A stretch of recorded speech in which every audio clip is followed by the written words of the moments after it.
Adam oğlu. Pikrin, zikrin yalançynın höwetidir. Häzir bu pikire gidersen, bir gün derde goýasydyr. Bir gün girer yere başyň. Unudur kowum gardaşyň. Namazyň, rozaň ýollaşyň. Birde tiliň senatydyr.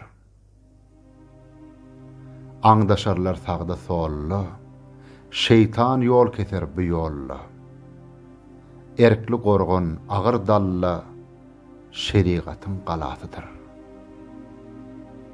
Bu jahanyň sermaýasy, rızk sebäbi, hak saýasy, yer diregi, gök paýasy, derwişleriň dogatydyr. Geçer ömür, ötür bu dem.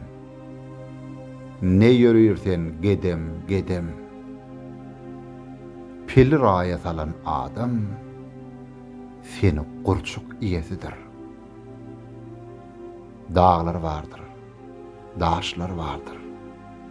Ýazlar vardır, kışlar vardır. Yaman ýowuz işler vardır. Başa gelen duýasydyr. Magtum oly aşk meydanlar. Bu meydana giren canlar. Janyň hem tenne mihmanlar. Beren bir gün alasydyr.